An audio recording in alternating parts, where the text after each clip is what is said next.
Alam nyo ba kung saan ang pinakabagsakan ng murang e-bike sa Marikina? Okay, dadalhin ko kayo. So guys, ang kagandahan lang kasi dito, ang lawak ng parking.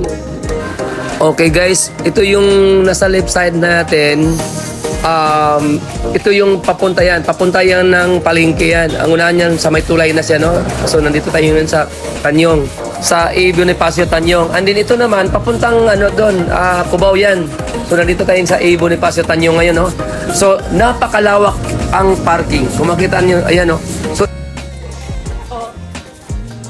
I'm very thankful na nag-grow tayo sa Marikina. So Nakayama Marikina branch. Yan ang pagdating naman sa mga display, may rami tayong mga units.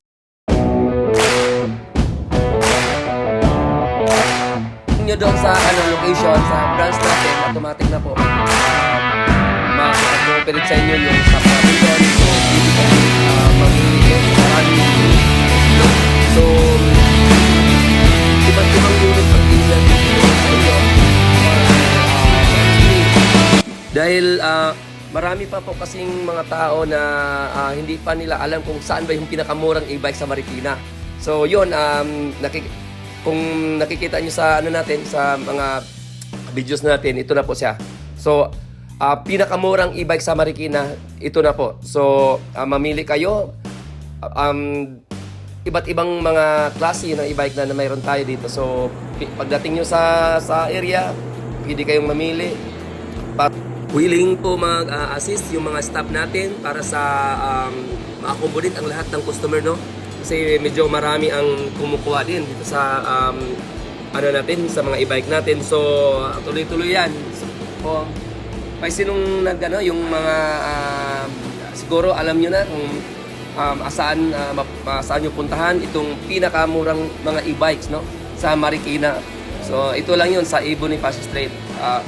Nakayama, Marikina City. So, yun ang pinakabagsakan talaga ng pinakamurang e-bike, no?